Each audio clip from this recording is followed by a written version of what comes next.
Villa. Fueron propuestos tanto por la Fiscalía como por la defensa en el juicio que se le sigue al futbolista de Boca Juniors como acusado de ejercer violencia de género contra una expareja en abril de 2020. El debate oral se reanudará mañana a partir de las 10 ante la jueza en lo correccional 2 de Lomas de Zamora, Claudia Dávalos. Internacional. Rusia ataca a Ucrania y acusa a Estados Unidos del ataque con drones al Kremlin. El vocero de Putin dijo que el presidente estaba hoy en el Kremlin, la sede del gobierno ruso, trabajando con normalidad, un día después de que se denunciara el intento de ataque con 2 drones que fueron derribados justo sobre el emblemático edificio. Las decisiones de este tipo de ataques no se toman en Kiev, sino en Washington, dijo Dmitry Peskov, portavoz de Putin y del Kremlin. Más información en telam.com.ar. ¿Querés arrancar la mañana bien informado? Infosiberia, las noticias en tu celular. Manda un mensaje de WhatsApp al 11 3205 8813 y recibilo gratis todas las mañanas. Infosiberia. ¿Cómo puedo hacer para escuchar Radio Caput en el celular?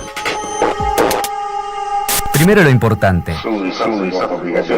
Prenda el teléfono. Así se puedo acercar a saludar. Abra el Play Store de Google y pegue en el cuadro de búsqueda Radio Caput. Caput con C. No desesperes, es la única que hay. Toque el botón instalar y espere unos instantes. La aplicación de Radio Caput ha sido instalada exitosamente.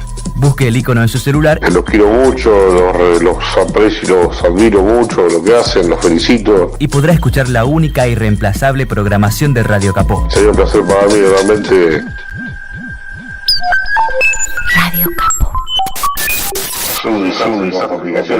Los números de Perón, el Perón económico. Solo en 2 años lo han desorganizado todo. Hay una economía peronista que no es ni keynesiana, ni liberal, ni marxista, ni ortodoxa, ni heterodoxa. Tampoco es un rejunte de la antipatria pirata para robar.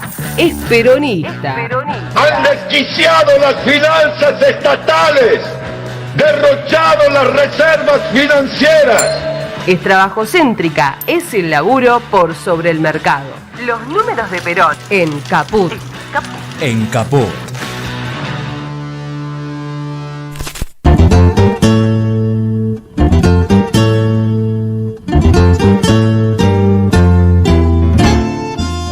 Buen día a todos y todas. Bienvenidos, compañeras y compañeras, a esta propuesta de los números de Perón, como cada jueves a las 10 de la mañana, para hablar un poco de economía, y después seguir centrando un poco cuál es la visión económica de la revolución justicialista del peronismo, que todavía hoy mantiene el concepto filosófico, ideológico de nuestra doctrina político-económico, ¿no? De economía política. Primero, desearles a todos un feliz Día del Trabajador, que celebramos este lunes 1 de mayo. Para nosotros es muy importante, porque casualmente la justicia social se basa en dignificar al ser humano a través del trabajo. Por eso tenemos un modelo de economía trabajocéntrica y además no solo eso, sino que Perón definió al modelo de economía de comunidad organizada con una sola clase social, la que trabaja. Por lo tanto, el trabajo es un bien de inversión superior que el capital, porque casualmente el que produce riqueza es el trabajo y no el capital por sí mismo. Entonces, la acción del trabajo a la inversión de capital generalmente la triplica o quintuplica en riqueza. Y ese es el estándar mundial que se conoce con respecto a la acción del trabajo. Por lo tanto, sin seres humanos no hay posibilidad de generar trabajo, ¿sí? Entonces, tengamos bien en claro que no es la producción la que genera riqueza, sino el trabajo, ¿sí? Entonces, hay una sola clase social la que trabaja. Lo demás es añadidura del capitalismo, ya sea a través del capitalismo de mercado, lo que lo conocemos como demoliberal capitalismo, ¿sí? Un capitalismo de mercado, libre mercado, individualista, o el capitalismo de Estado, o mejor dicho, el materialismo dialéctico del marxismo, ¿sí? Que es otra forma de capitalismo, son primos hermanos. Vamos cursando este 4 de mayo, nuestro programa número 18 de esta temporada 2013 y el número 165 de comenzamos en esta radio Caputa ya por febrero del 2020. Bienvenidos a esta comunicación y convivencia peronista en materia de economía. Y bueno, anunciarles también algunas novedades, como ser ahí Paco Manrique, que es el secretario adjunto de ESMATA, tiró un bombazo, descubriendo una negociación entre Andrés Rodríguez, el secretario general de UPCN, y Rodríguez Larreta para la venta del edificio de la CGT de la calle Sopardo e Independencia. Parece ser que como eso seguramente es un bien de Estado, estos sinvergüenzas querían apropiarse de eso. Quiero decirles que UPCN, Unión Personal Civil de la Nación, fue un sindicato que por origen, por su fundación, encuadraba la representación de todo el personal que trabajaba en empresas del Estado, ya sea el original aerolíneas, como podría ser todo el personal civil de las Fuerzas Armadas, o sea, los que no tenían el carácter de trabajadores de Estado, es decir, no eran funcionarios del Estado, se encuadraban en PCN, principalmente aquellos que estaban laborando o trabajando en empresas de Estado. Por lo tanto, UPCN, su denominación así lo indica, Unión Personal Civil de la Nación, o sea que no son funcionarios de Estado. Los que están encuadrados en ATE, Asociación de Trabajadores de Estado, son todos compañeros que son funcionarios de Estado, o sea que son trabajadores del Estado, no de empresas de Estado, ¿sí?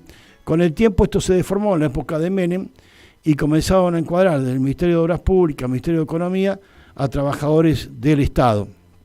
Cuestión de que nunca ATE, por razones históricas que no viene hoy recordar, nunca se opuso a ese encuadramiento. Bueno, y Andrés Rodríguez, de origen, en realidad, en 1982, con la intervención del coronel Trimar con el Ministerio de Trabajo, se acordó la normalización de los sindicatos, negociando con la Junta Militar cuál era la porción de representación que se lo daba a las agrupaciones sindicales de ese momento. Agrupaciones digo porque los sindicatos estaban intervenidos.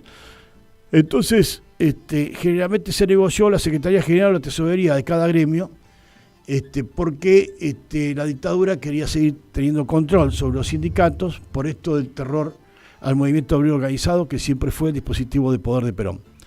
La preocupación que tiene el capitalismo de toda la vida con respecto a la Argentina, fundamentalmente cada gobierno liberal o capitalista que llega trata de reformar la ley de contrato de trabajo y reformar la ley de jubilaciones, siempre, ¿no? Siempre esto es reiterado, es una costumbre, cada vez que viene un Macri nuevo pasa por ahí, ¿no? Y si no, los animales, las bestias como Burrich, que en pleno gobierno de la Rúa, otro gobierno gorila, con la alianza esa que hicieron con el Frente Grande y compañía, intentaron de vuelta modificar la ley de contrato de trabajo, o sea, precarizar, por eso tenemos tantos trabajadores en negro, y eliminar la ley de previsión social, ¿no es cierto?, de jubilaciones. Entonces tenemos otro despelote también, con gente que se puede jubilar porque hacemos una suerte de waiver o de perdón, de aportes de trabajadores en negro que nunca la patronal hicieron los aportes.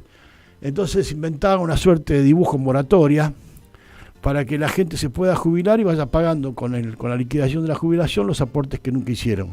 Que no hicieron ellos, sino que no hicieron sus patrones, ¿sí? ¿Okay? Son esquemas de injusticia social que, bueno, pero de todas maneras la gente lo acepta porque a falta de pan, bueno, buenas son las tortas, ¿no? Como dice el refrán. Así que van por ahí tratando de jubilarse, con la posibilidad de... Para la posibilidad, tenemos una música de fondo enorme, preciosa, que es la marcha peronista en versión tango, pero con un poquito de sonido menor, así nos podemos concentrar en la editorial. Digo, no importa. Eso lo denunció Paco Manrique, le decimos Paco, de apodo, compañero secretario adjunto del ESMATA, del Sindicato de Mecánicos y Trabajadores del área, y aparte secretario gremial del Consejo Directivo de la CGT, compañero. O sea, no es cualquiera hace la denuncia, ¿sí? Es un bombazo.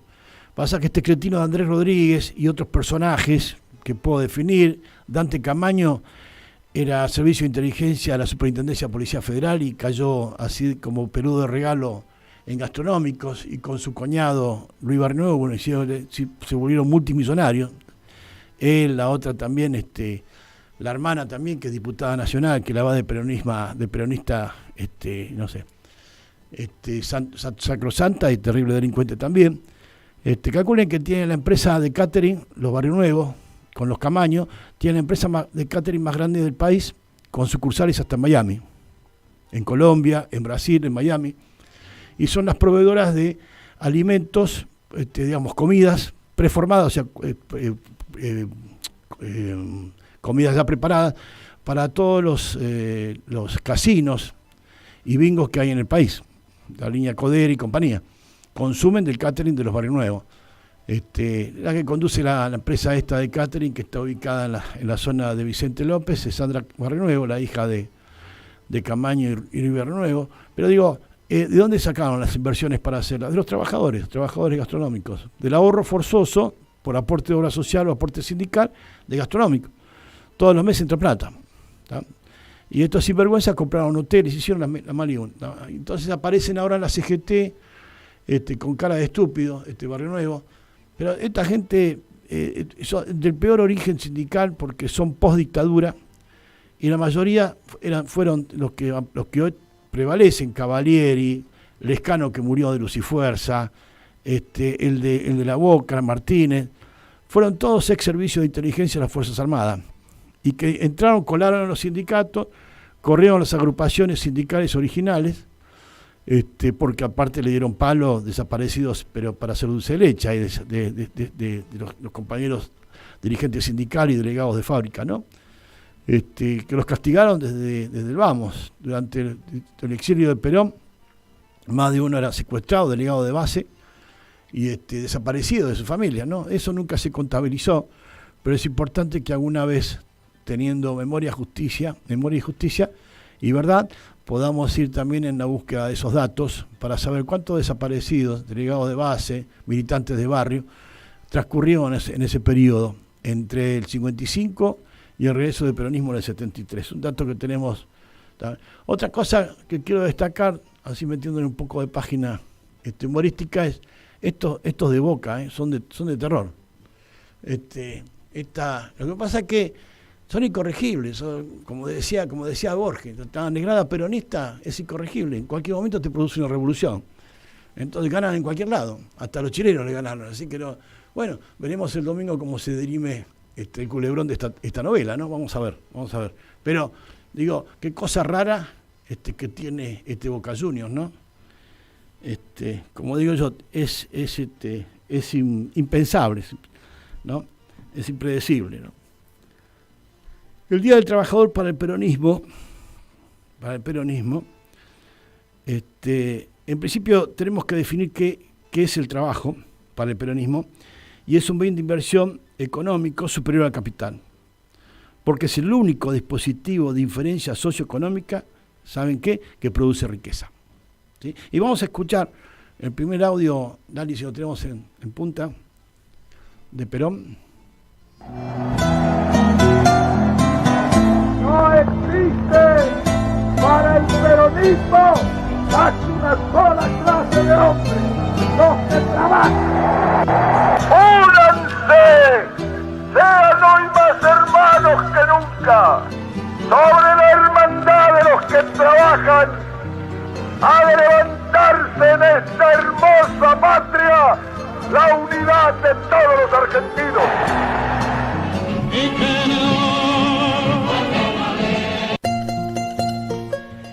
Y cuando Juan Domingo Perón, únanse, decía, ¿no?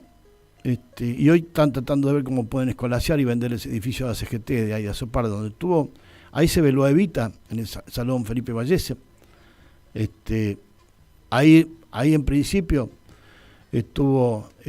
fue el destino de los restos mortales de Eva Perón, que fue la líder espiritual del movimiento obrero organizado, ¿sí? cuando decía que cuando Juan Domingo Perón accedió al poder de gobierno justicialista, bajo la presidencia de Perón, de la Revolución Justicialista, implementó leyes que reconocían reclamos legítimos de los sectores sociales vinculados al trabajo y los puso bajo la protección del gobierno del Estado. Siempre digo porque todo el mundo se lo bajo la protección del Estado. El Estado somos todos. Pero si definimos el Estado, es la sociedad sin conformación jurídica. Y el Estado jurídicamente organizado se llama nación, ¿sí? No república, sino nación. La república es otro concepto medio liberal que viene atado ahí de la Revolución Francesa de 1789, cuando nace el liberalismo. Por eso digo, hay que separar un poco qué es para nosotros el Estado. El Estado es la sociedad, propendemos a la comunidad organizada y esa es la meta que tenemos como nación, ¿no es cierto? Por eso digo, vinculados al trabajo, los sectores sociales vinculados al trabajo, y los puso bajo la protección del gobierno del Estado, del gobierno de la Revolución Justicialista que gobernaba el Estado en ese momento, nos gobernaba a todos nosotros. Es decir, por primera vez el gobierno del Estado, de manera legítima, toma medidas para el bienestar del sector trabajador. Y no fueron medidas que fueron tomadas en 1947, sino que eran parte de las medidas planificadas e implementadas durante el periodo en que Perón estuvo a cargo de la Secretaría de Trabajo y Previsión. Cuando se hace la Revolución de Derecho del 4 de junio del 43, los encargados, los coroneles encargados del grupo del GO, del Grupo de Oficiales Unidos, le piden a Perón. Perón había traído, estuvo casi 2 años, del 38 al 40, en Europa, recorriendo 32 ciudades de Europa, para poder captar y percibir directamente y sentir cuál era el fenómeno de evolución social acelerada que tenía Europa como reflejo, ¿sí? Como si fuera un espejo, como reflejo de la Revolución Rusa de 1917. Entonces recorrió todo, recorrió hasta el sur de Rusia, cruzó los Montes Urales, recorrió Polonia, los Países Bajos, Finlandia, bueno, Italia, Francia, por todo. Esta izquierda pituca y afrancesada dice que Perón fue fascista porque se sentó a hablar con Benito Mussolini, ¿no? Como con Martin Heidegger en Alemania, entonces era nazi. La verdad que no nada que ver, simplemente fue captando de qué manera cada país de Europa iba interpretando. Por ejemplo, en los países nórdicos fueron monarquías socialistas. ¿Qué tiene que ver la monarquía con el socialismo? Bueno, nada. Pero sin embargo fueron monarquías socialistas. Hicieron un Estado socialista, pero querían seguir manteniendo la monarquía como símbolo. Por lo tanto no se convirtió en república, sino que fueron estados monárquicos socialistas. Entonces cada pueblo resuelve cómo alcanzar los grados de satisfacción social que necesitan cuando se producen cambios revolucionarios como los que estoy describiendo. Perón fue captando en esas 32 ciudades y trajo acá un modelo que contendía que el socialismo era el camino, pero con justicia social, y básicamente esa justicia social desarrollada, aplicada, evolucionada a partir del movimiento obrero organizado. ¿Sí? Entonces, cuando se reúne con el GO le dicen, bueno, calculen, tampoco los milicos le daban mucha bola a esto, entonces le dicen, bueno, pero general, habían acordado, él que iba a trabajar para realizar la preparación humana y técnica de la revolución, que no es cosa fácil, hay que recorrer pueblo por pueblo, reunirse con cada lugar, con cada comunidad y saber cuáles son las demandas políticas. Una vez recopiladas esas demandas políticas, hacer la preparación técnica, que es cómo envasamos esa demanda política en un plan de gobierno. Y así nació el primer plan quinquenal. Perón solamente en la provincia de Buenos Aires recorrió 32.742 kilómetros, que lo escuché directamente de la voz de él cuando nos explicaba cuál era la forma del proceso político, qué es lo que se tenía que hacer con el proceso político. ¿Sí? Y los compañeros de los sindicatos, por eso el PIDE, la Secretaría de Trabajo y Previsión, era el nexo, era la cadena comunicante con las poblaciones, para bajar ahí, tener ordenado ya por lo menos un plenario donde la gente expresara cuál era la demanda política que quería. ¿Sí? Pero eso lo hicieron los sindicatos, ¿no? Los sindicatos, las delegaciones sindicales de cada ciudad. Ese fue el proceso. Pero así fueron las cosas. Entonces, cuando llega acá, le dice a General Perón, los oficiales le dicen, mire, lo vamos a nombrar ministro de guerra. porque él era el profesor de estrategia militar en la Escuela Superior de Guerra, tipo más experto en estrategia, en planificación militar. Entonces, no, ministro de Guerra. Y no era lo que habían acordado, porque habían acordado que él quedaba libre de cualquier función de gobierno para poder trabajar en los territorios, organizar al pueblo. Y como no lo entendían demasiado, lo tenían demasiado claro, entonces Perón Pícaro, un hombre que pensaba en estrategia permanentemente, les pide el Departamento de Trabajo y Previsión. Y se rieron, dijeron, pero le ofrecimos al Ministerio de Guerra y nos está pidiendo el Departamento de Trabajo y Previsión. Dice, ¿para qué miércoles, no? Bueno, lo que pasa es que ese Departamento de Trabajo y Previsión lo convertiría en Secretaría de Trabajo y Previsión, después lo daría con grado de ministerio, y de ahí apalancaba la llegada a todos los gremios para poder organizar en cada pueblo, en cada ciudad, al pueblo, a la gente, a partir de los delegados. Entonces, él como los define a esos voceros, a esos delegados de la revolución, que en principio se llamó Revolución Nacional, la Revolución Justicialista, y bueno, los llamaba predicadores. Y cada tanto había un jefe de prédica. Y así se llegaban a formar 100.000 predicadores. 100.000 predicadores. Yo quisiera saber cuál es la fuerza política que hoy en la Argentina tiene 100.000 cuadros políticos dando vuelta por la calle. No existe. Bueno, Perón después le dio la formalidad, una vez que estuvo en el gobierno, por las etapas de la revolución que iba cumpliendo, de crear la Escuela Superior de Conducción Política y la Escuela Superior de Gobierno y Administración Pública. Estamos hablando de un hombre que planificaba todo lo que hacía previamente, fue un estratega. Por eso habla siempre de que su especialidad fue la conducción, que no era un dirigente político así común, sino que era un conductor, tipo que planificaba las cosas antes de ejecutarlas, ¿no? La unidad de concepción para después alcanzar la unidad de acción en la política, ¿no? Así que bueno, cuando creó la Secretaría de Trabajo y Previsiones, de ahí comenzó no solo a aterrizar pueblo por pueblo, sino que además ir generando las legislaciones para poder ir cambiando la realidad también de los trabajadores. Y no fueron solo medidas en 1947, sino que eran parte de las medidas planificadas, implementadas durante todo el periodo en que Perón estuvo a cargo de la Secretaría de Trabajo y Previsión, a pesar de ser ministro de Guerra, y después también por las dudas lo nombraron vicepresidente. En este caso, lo que se hizo fue tanto, por ejemplo, el Estatuto del Peón Rural, que era un desastre, las condiciones del peón rural, caminaban desnudos por el campo, prácticamente, ¿no? Con harapos, vestidos con harapos. Y le cambiaron todo, porque tuvieron que dar casa, porque eran trabajadores de tiempo completo, tuvieron que dar salud también, obra social, cobertura de salud, protección económica de la familia. O sea, un peón rural que al estanciero le salió 2 mangos, a partir de ahí fue un problema económico porque la gente comenzó a ganar bien. También tan precarizado como el estatuto profesional también del periodista, que tuvieron categoría de contrato de trabajo. Antes el periodista era más o menos en las zonas urbanas tan paria como el trabajador rural, ¿no es cierto? Bueno, también el periodismo no se acuerda, el periodismo, de que lograron acceder a un contrato de trabajo con ser considerados trabajadores gracias al estatuto profesional del periodista. También el establecimiento de vacaciones pagas, el aguinaldo, dejaron de ser decretos de gobiernos militares para transformarse en leyes refrendadas por el Congreso de la Nación. Y que luego fueron incorporadas a la Constitución de 1949, o sea que todas las medidas, estas conquistas laborales, pasaban a ser artículos de la Constitución Nacional.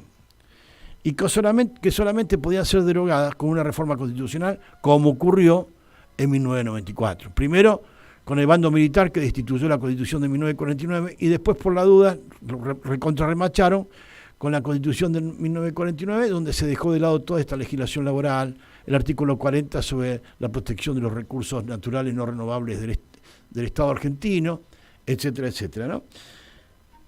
Si bien los gobiernos anteriores hubo un acercamiento hacia los trabajadores, con el gobierno de la Revolución Justicialista se legisló profundamente a favor de los trabajadores, creando leyes que garantizaban la calidad de vida de la mayoría como nadie en el mundo. Para el sector trabajador representó una victoria histórica con una clara participación del sector trabajador en la revolución justicialista y en el movimiento obrero organizado. Gracias a Perón se convirtió en un actor principal y dispositivo de poder de la revolución. De alguna forma se terminó de afianzar el vínculo que había creado Perón desde antes de su presidencia con el sector trabajador. También acuérdense de que fue el dispositivo de poder el que permitió que Perón se juntara con el pueblo, con la incorporación, o sea, la difusión de la revolución justicialista en la voz de 100.000 predicadores que iban calle por calle, casa por casa, persona por persona, hablando de esta revolución. No en calidad de proselitistas, sino en calidad de incorporar realizadores, ¿sí? De que esa demanda del pueblo se convirtieran en actos revolucionarios, que después fueran como sistema, plan de un gobierno. Ese fue el proceso de la revolución peronista, ascendente, desde la calle, desde la casa, desde la persona hacia arriba. Y no ahora que tenés 2 asesores que te indican acá en Buenos Aires, encerrados en una oficina, cuál es la demanda política que tienen los compañeros en Catamarca, en un pueblo catamarqueño ya en el medio del monte o en el medio de los cerros. La verdad, cuando dices que se perdió la calle, tienen razón. Se perdió la calle. Nos alejaron del pueblo, nos alejamos del pueblo, ¿sí? O mejor dicho, nos alejaron del pueblo. Los peronistas siempre estamos cerca del pueblo. También representó para la sociedad una nueva mejora en la calidad de vida dentro del Estado Nacional o dentro del Estado Nacional de Justicia Social. Antes de 1947, la proporción total de ingresos en manos de los trabajadores era del 27%, y en 1950 pasó a ser del 51%. O sea, hubo una real distribución de la fuerza, de la riqueza, de la fuerza, de la renta del en manos del trabajo. Perón demostró que la mejora en la distribución del ingreso fue determinante y tangible en el avance en la calidad de vida de una sociedad hasta alcanzar la comunidad organizada que proclama su tercera posición justicialista. Podemos escuchar el segundo.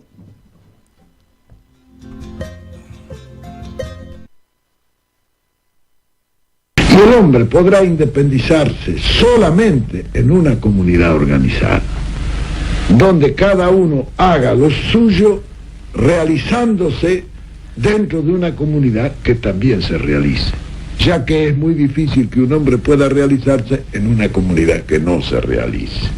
La comunidad organizada tiende a ese fin, y por eso nosotros a nuestro proceso ideológico enunciado le hemos llamado la comunidad organizada, porque es la comunidad organizada precisamente aquella donde el hombre puede realizarse mientras se realizan todos los hombres de esa comunidad en conjunto. La comunidad organizada es el punto de partida, diremos así, del justicialismo, y es también el punto de arribo del justicialismo. Y así fue que llegamos a la construcción de esta comunidad organizada, con un eje importante en la Confederación General de Trabajo, y además creando todo un sistema de previsión social. Cuando hablamos de previsión social, estoy hablando de jubilaciones, de previsión social, de prevenir lo que la sociedad necesita previamente, ¿sí?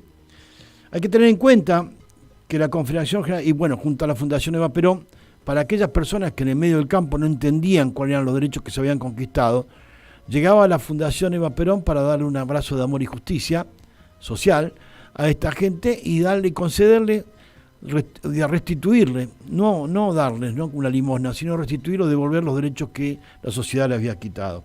Hay que tener en cuenta entonces que la Confederación General de Trabajo, de los trabajadores, a partir de esto formó parte del movimiento nacional peronista como cuerpo orgánico, junto a la Confederación General Económica, junto a la Confederación General Universitaria y junto a la Confederación General de Profesionales y Técnicos. Formaron esos 4 cuerpos orgánicos que además formaban parte del Consejo Superior del movimiento y se constituyó en un eslabón, la CGT fundamentalmente, de transmisión del poder de Perón, de la revolución, hacia el pueblo. Fue la CGT quien controló, junto a la Fundación de Ayuda Social Eva Perón, que la justicia social se llevara a cabo realmente, que se respetaran estas leyes laborales, y esto se ve reflejado en cómo aumentó la sindicalización de los trabajadores, la cantidad de afiliados en los sindicatos creció en esa época en un 370%, entre el 45 y el 50, lo que demuestra una mayor presencia de los gremios y los sindicatos en la realidad de los trabajadores, en la realidad de la conducción política del país, haciendo cumplimentar estas normas. Obviamente que el gobierno de Perón, a través de sus embajadas, incluso instaló agregados obreros en cada destino diplomático, agregados obreros. Obviamente que estos derechos lograron democratizar la producción con el trabajo y el bienestar de un sector que hasta ese momento había sido muy bastardeado por los anteriores gobiernos, cobra gran relevancia, porque fue la primera vez en que un gobierno decidió democratizar el bienestar, haciéndolo llegar a toda la población. Hoy asistimos a tener que tolerar el materialismo individualista del mercado o el materialismo dialéctico del Estado. Hacemos una pausa y volvemos en unos minutos. Gracias. En Caput pasan cosas. Martín Sabatel.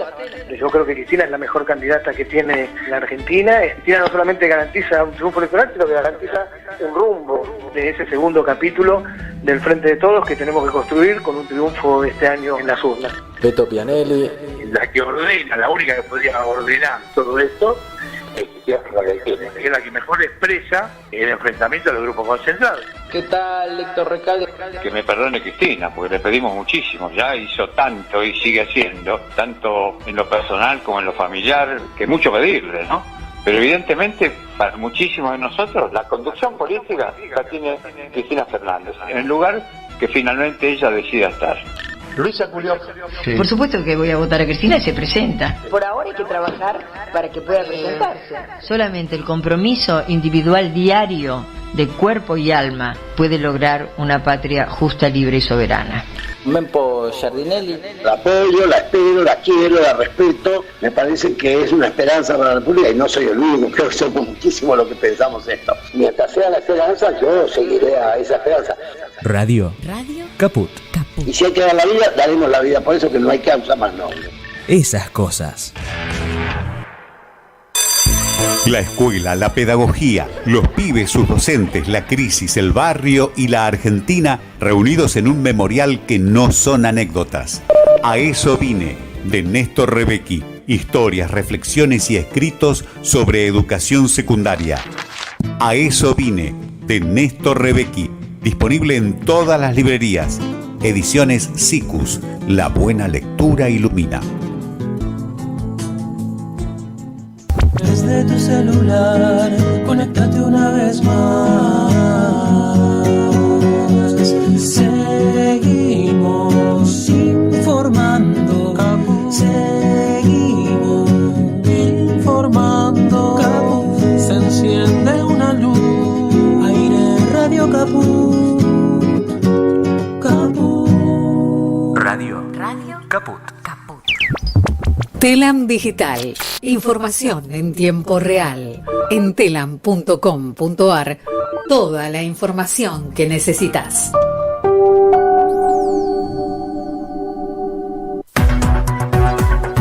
Noticias. Política. Victoria Tolosa Paz señaló que serán Alberto y Cristina quienes definen las reglas del juego en el Frente de Todos. La ministra de Desarrollo Social aseguró que el oficialismo necesita tener una estrategia electoral en la provincia de Buenos Aires. En este sentido, Tolosa Paz señaló que el presidente Alberto Fernández y la vicepresidenta Cristina Fernández de Kirchner serán quienes definan las reglas de juego de cara a las PASO que se desarrollarán en el distrito. Con respecto a las fórmulas presidenciales, Tolosa Paz aseveró que la coalición oficialista está en una etapa en la cual no se discuten candidaturas porque la intención es que las fórmulas sean definidas por el pueblo argentino. Economía. El Banco Interamericano de Desarrollo aprobó un nuevo préstamo para Argentina por $265 millones. Está orientado a incrementar y fortalecer los niveles de inclusión de las personas con discapacidad en el país. A partir de estas operaciones, el BID brinda su apoyo a las políticas públicas argentinas en materia de discapacidad a través de la promoción y acercamiento efectivo de las personas con discapacidad a sus legítimos derechos de acceso a distintos servicios y prestaciones básicas. Además, este proyecto fortalecerá la capacidad de la Agencia Nacional de Discapacidad como el principal organismo de aplicación mediante herramientas de apoyo que permitirán fomentar la transversalidad de las perspectivas de integración de las personas con discapacidad tanto en el ámbito privado como en el público. Fútbol. El PSG reforzó la seguridad en la casa de Lionel Messi en París. Fue tras la agresiva manifestación de los hinchas del equipo parisino quienes insultaron al campeón mundial y a los dirigentes en la sede del club. La seguridad fue aumentada en la casa de Messi y además se agregaron efectivos en el Camp de Loge, el centro de entrenamiento del PSG, y en el domicilio del brasileño Neymar, quien tampoco goza de la simpatía de los hinchas. Más información en telam.com.ar. ¡Ah, sí! Si quieres ver un paraíso, solo mira a tu alrededor y velo. Radio Caput. Desde el lugar de las utopías.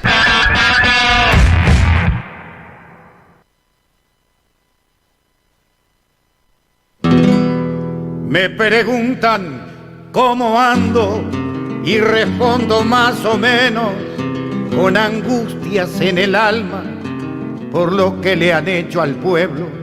¿Cómo puede andar un hombre que no ve al otro contento, que ve niños en la calle sin escuela, cartoneros, gorrioncitos desnutridos, ojos tristes, analfabetos, que ve madre mendigando sin honor y sin respeto?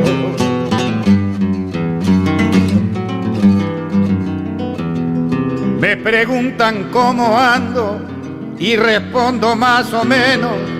Si una manga de langosta se ha robado hasta los sueños, gobernando desgobiernan, porque la justicia es de ellos y con nombre y apellido, sin vergüenzas andan sueltos esta manga de ladrones que se roba mis impuestos, mercenarios de la vida, jubilados con privilegio.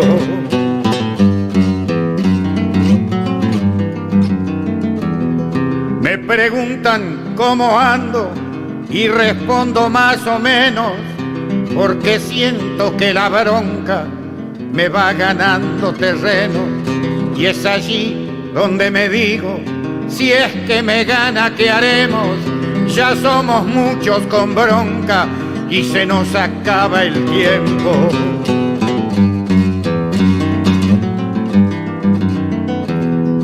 Por los niños sin cobijo, por los brazos del obrero, por el llanto de las madres, por la paz de los abuelos, habrá que ganar la vida, hacer la vida de nuevo. Habrá que ganar la vida, hacer la vida de nuevo. Un puñado de malparidos no puede ganarle a un pueblo.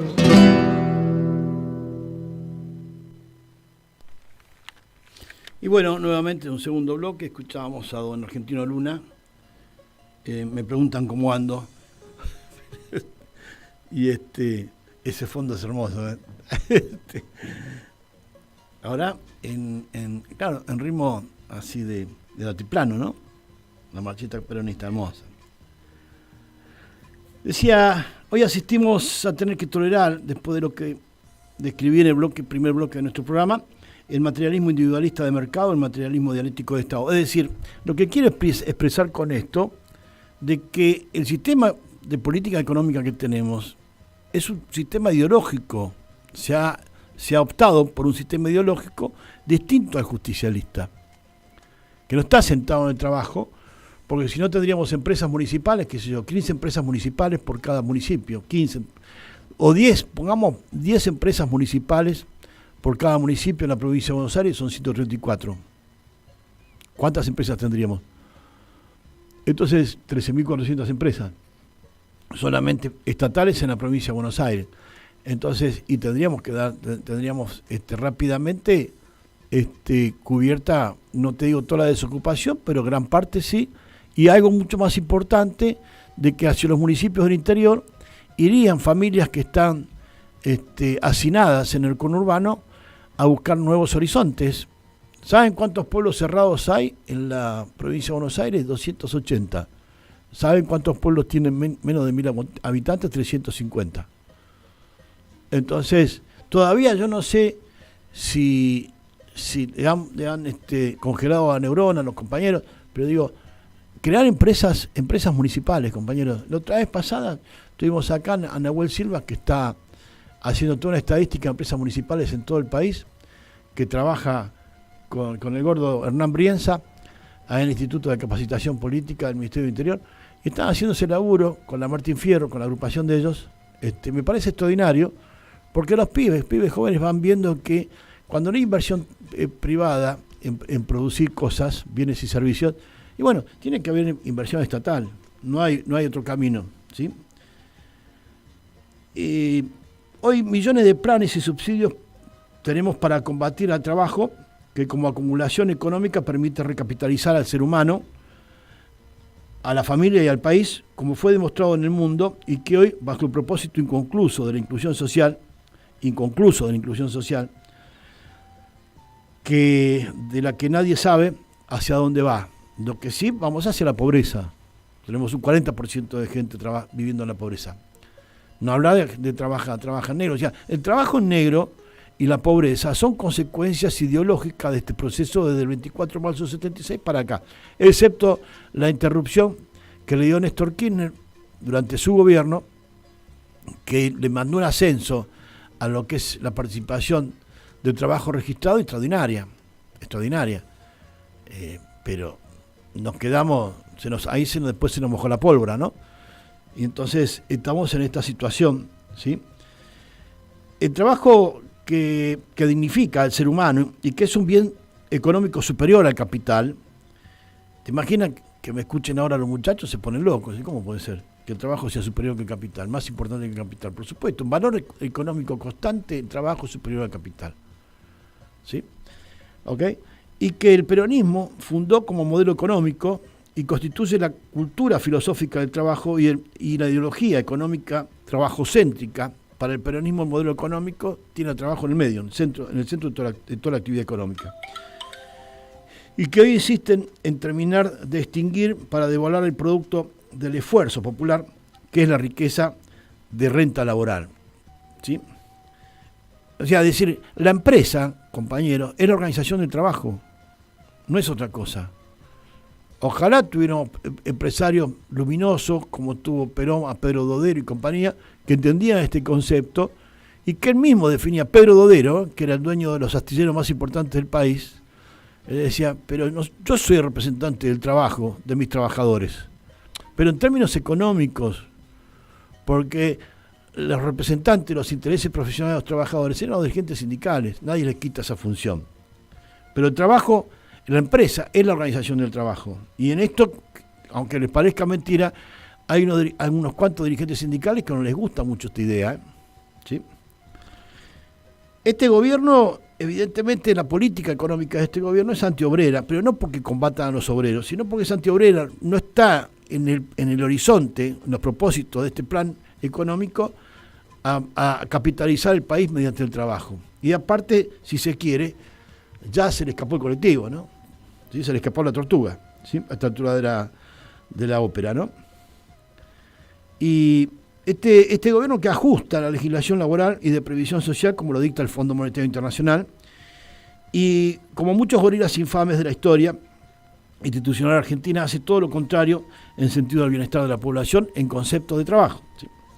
Preocupados por el único recurso hasta el fin del gobierno de Alberto Fernández, el camino financiero que entienden que de la economía, que no es que es no devaluar, al menos para que Sergio Massa presente su candidatura, que sea llena de agujeros, ¿no?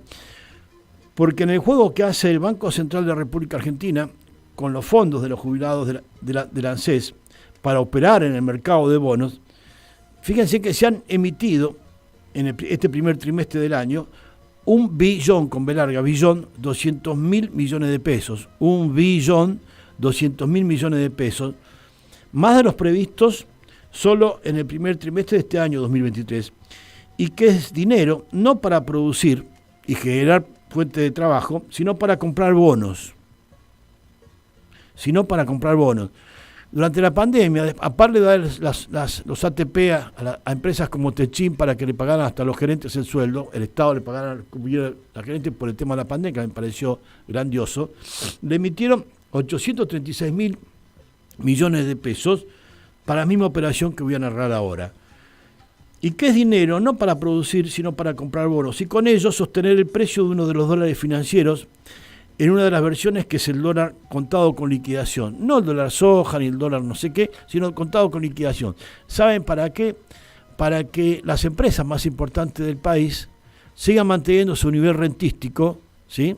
A pesar de la inflación, de que aumenta todo y del hambre del pueblo, el nivel rentístico a través de una simple operación que es comprar bonos de deuda en pesos, ¿sí? ¿Ok? O sea, nominados en dólares, pero con pesos, ¿sí? ¿Sí? Que son las LELIQs, y con eso, que cotizan en Wall Street, y con eso presentarse Banco Central y comprar dólares a la cotización oficial. Dólar, papel moneda en dólar, al cambio de los bonos, ¿sí? Pero para esto emitieron 1.200.000 millones de pesos. ¿Ok? Y con esto, de alguna manera, recuperar la balanza y las reservas en dólares que necesita la Argentina, ¿no? ¿Sí? ¿Ok? Y cumplir con las metas del Fondo Monetario Internacional. ¿Por qué? Porque con la sequía, además, nadie quiere liquidar la soja, con las retenciones que le metieron y todo, porque todo esto para poder cumplir con el Fondo Monetario Internacional. Ni los del campo quieren liquidar soja. La poca soja que tienen con la seca, ¿no? Y que es dinero no para producir, como dije, sino para comprar dólares en una de las versiones que es el dólar contado con liquidación, el dólar financiero.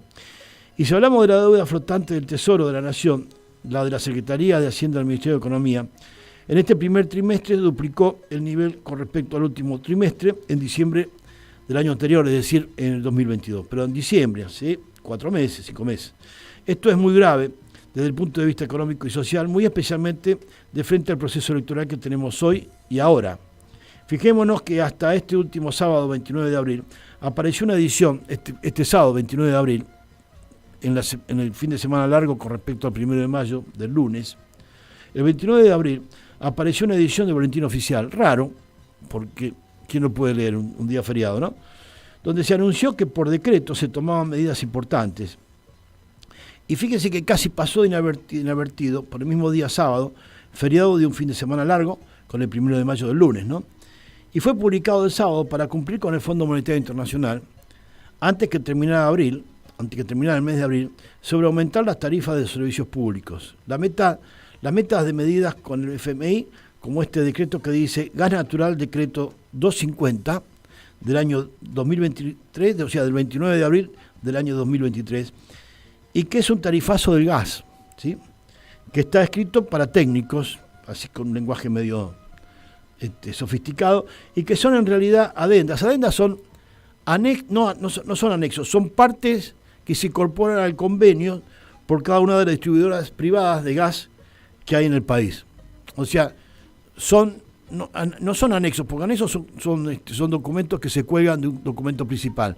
Estos se insertan a lo que ya está firmado. Se firman por separado, pero se insertan, son adendas, ¿sí? Se llaman adendas, ¿sí? No anexos, ¿sí? ¿Ok? Con cada una de las distribuidoras privadas del país, aumentando los costos de la distribución del gas, y todavía falta, y que vendrá en estos días, el ajuste de la tarifa eléctrica. Tal vez si nos metemos por los pasillos del Ministerio de Economía, nos cruzamos con Aranguren, este animal que fue ministro de Energía, ¿sí? ¿Se acuerdan? Pero que antes de las PASO tienen que dar este tarifazo para que Georgieva la presidenta del Fondo Monetario, pueda tener algún pretexto para alargar más dólares de lo que Massa esperaba, y que este programa de gobierno necesita por el collar de ancla que dejó el macrismo con el robo del préstamo de 44.000 millones de dólares. Digo, abrazo en nuestro día a los trabajadores peronistas y los aliento a resistir, compañeros, con todas estas novedades. Como decía de Argentina Luna recién en la milonga, me preguntan cómo ando y contesto más o menos.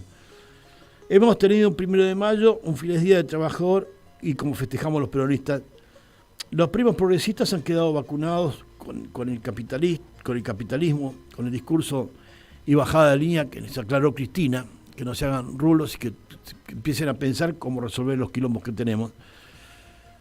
Los progresistas, los primos hermanos de los liberales, es decir, no existe más el viejo antagonismo entre el capitalismo de mercado y el capitalismo de Estado, es decir, entre el liberalismo y el capitalismo dialéctico, ¿no? El materialismo dialéctico, o el capitalismo y el marxismo, como quieran verlo. Todo ha sido fundido y sintetizado en el demoliberalismo progresista. Este post-marxismo que como corriente apareció entre Bélgica y Francia, y que le llaman marxismo analítico, que se dedica más a la reivindicación de los derechos de las minorías, que me parece extraordinario, pero que dejó las reivindicaciones obreras hace rato, y entonces los más violentos de los trotskos hoy te discuten cómo resolver la crisis de las pymes. Y vos decís, flaco, ¿qué te pasa? ¿Por qué no te preocupás por los trabajadores y no por las empresas? Toman la empresa no como la organización de trabajo, sino como el empresario, que es el que genera laburo, ¿no? Es muy raro, es muy raro. Es decir, no existe más el viejo antagonismo entre el capitalismo de mercado y el capitalismo de Estado, ¿sí? Según Massa, parece que esta síntesis y epílogo, Sergio Massa, aparece en escena como síntesis y epílogo de tiempo de posverdad, tiempo de posmodernidad, donde la verdad es el criterio de realidad subjetivo de cada uno y no necesariamente de la realidad, ¿no? Es decir, ni Aristóteles, ni Santo Tomás de Aquino, ni Perón, tienen ninguna validez con lo que anunciaban que la única realidad es la verdad, ¿no? Que la realidad es la única verdad, ¿no es cierto? Ayer, en el 2013, hace 10 años, fíjense que Sergio Massa era asesino serial antikirchnerista que quería matar a todos, el creador también de Lawfare en América TV, con Vila y Manzano, con Animales Sueltos, donde su amigo Carlos Stornelli tenía una columna diaria, y con su amigo Bonadío atacaron el núcleo duro del kirchnerismo. Según Massa, Sergio Massa era presentado a Joe Biden y al ministro Cameron de Gran Bretaña en el foro de Davos como el jefe del peronismo soñado por Macri, ¿no? El jefe del peronismo soñado de Macri, ¿sí? Sergio Massa, que ganó las elecciones con la boleta Massa-Macri contra la boleta Cristina Insaurralde. Massa, el amigo personal de Horacio Rodríguez Larreta. Hoy Sergio Massa es la quinta esencia evolutiva del progresismo, y la oferta electoral será Massa, digo yo, es en mi impresión, mirando un poco el panorama de lo que se viene, a una candidatura de Cristina que la tenemos agarrada entre los dientes, y que si no es Cristina, compañeros, lo vamos a pasar un poquito peor, no mal, un poquito peor, ¿sí? Es la única que le puede poner freno a esta locura total y tomar medidas revolucionarias, porque ella en esencia viene de un proceso revolucionario. Entonces, es la única que puede decir, señores, se acabó la joda con el dólar, declaramos la inconvertibilidad del peso con el dólar, y a partir de este momento no se puede operar más, no se pueden realizar más contratos comerciales en moneda extranjera. Se acabó la historieta, nos juntamos con Lula, nos sentamos en el BRICS y vemos a quién le vendemos, a quién le compramos y con qué moneda, con el peso, como corresponde. Si no, anda a preguntarle a Brasil cómo hace. Entonces, dejémonos de joder. Va Alberto a Brasil para que Lula diga, vamos a combatir al Fondo Monetario Internacional porque le clava el cuchillo en el cuello a la Argentina. Bueno, que los muchachos se aflojan la corbata y ponen el cuello, guarda. En nombre de los argentinos, por supuesto. Entonces, por eso digo, ¿dónde estamos parados? Y bueno, estamos parados donde estábamos, no hay que confundirse. Y por eso digo que tal vez, si tuviéramos, discúlpenme la expresión, la desgracia de que Cristina no fuera candidata, la desgracia. Y yo creo que la oferta electoral va a pasar por Massa o Larreta, ¿sí? Y solo hay una clase de traidores. Los traidores a Juan Domingo Perón y que hoy recogen su cosecha, ¿sí? Así que este es el epílogo lamentable que estamos viviendo como organización. Sí, acá me dice un compañero de Corrientes, me dice el agua, ¿cómo la consiguen? ¿No? El arroz lleva 1 millón de toneladas de agua por hectárea. Porque mandé una nota sobre cómo en Emiratos Árabes Unidos hoy se está hablando del desierto verde, porque están cultivando hasta trigo en el desierto. Entonces me decía el compañero acá que cómo harían para cultivar, porque están haciendo pruebas con arroz también, cuando necesitan tanta agua. Bueno, y hay notas por ahí, como en la antigüedad los aztecas y los mayas conseguían tener acueductos cuya fuerza motriz para transportar el agua hacia arriba era el viento. Entonces eran unos acueductos con unos agujeros enormes. Tenían arquitectos o ingenieros hídricos mucho más ilustrados que los de ahora, qué sé yo. Pero bueno, el mundo está cambiando y ante el calentamiento global los árabes no tuvieron mejor idea que convertir a los desiertos en verde, llenos de trigo. La verdad, por eso, cuando hay voluntad política, hay unidad de concepción filosófica para la acción ideológica, no hay límite, todo es posible hacer. Bueno, nos vamos despidiendo ya son las 11, agradeciéndole a Lali por la operación, como cada jueves, ayudándonos. Hoy tuvimos alguna dificultad para llegar por el transporte, pues un despelote esto también para viajar. Así que bueno, nada, quería mandarles un gran abrazo, recordarles que mandarles un gran abrazo con todos los trabajadores, que festejamos este 1 de mayo, una efeméride más, los 1 de mayo extraordinarios de Perón, de esta revolución justicialista, trabajocéntrica, que nada, que los esperamos el próximo jueves a las 10 de la mañana, como cada jueves, con los números de Perón, con esta querida casa y familia militante que es Radio Caput. Les mando un gran abrazo, les habló Omar Seijo. Viva la patria, viva Perón, viva nuestro proyecto nacional y popular que es la revolución justicialista. Hasta el próximo jueves, muchas gracias. Los números de Perón, el Perón económico, el accionariado obrero. Después de derrumbar el valor de la moneda. A favor del pueblo y en contra de la deuda externa. Porque mientras los mercados están cayendo, mi amor por vos continúa creciendo y con alta rentabilidad. El Perón económico y la familia, el Perón económico y el jubilado. El Perón económico desde la niñez hasta la ancianidad. Los números de Perón. Viernes a las 10. En Caput. En Caput pasan cosas. Victoria Montenegro. En toda tormenta siempre hay un solo capitán o capitana, y en este caso es Cristina, lo que únicamente ella genera, que es la mística que nos da la militancia cada vez que la escuchamos. Paula Penaca. Escuchar a Cristina siempre es esclarecedor y me parece además que hay una situación política interna de nuestra fuerza que también requiere que ella se pare al frente de la conducción. Héctor Amichetti. Cristina cubriría los dos planos, el planteo profundo de estos poderes que estamos enfrentando, de los condicionamientos del fondo por un lado, y por otro lado el tema de que ella puede ser la ordenadora de nuestra fuerza política para afrontar esa nueva etapa a partir de las elecciones. Daniel Catalano. Apurarlo un poco para que diga que va a ser la candidata. Pero también está bueno que ella nos escuche a nosotros despedírselo. Es importante que ella se sienta el calor del pueblo, el cariño intacto, el compromiso. Mira, la única persona que dice que sabe cómo es ella. Omar Plaini. Cristina Fernández de Kirchner es la que más acumula en el campo nacional y popular. Radio Caput. Con la única que vos sabés a dónde va es con Cristina Fernández de Kirchner. Esas cosas.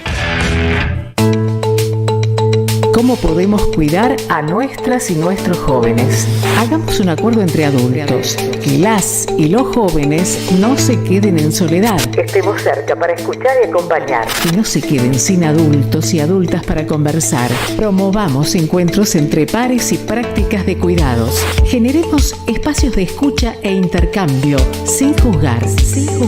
Armemos espacios de encuentro para proponer otras dinámicas de celebración. Ofrezcamos información, escucha atenta y cuidado. Acompañemos a las juventudes. Los cuidados son colectivos. Cedronar. ¿Querés arrancar la mañana bien informado? Infosiberia, las noticias en tu celular. Manda un mensaje de WhatsApp al 11 3205 8813 y recibilo gratis todas las mañanas. Telam Digital. Información en tiempo real. En telam.com.ar. Toda la información que necesitas.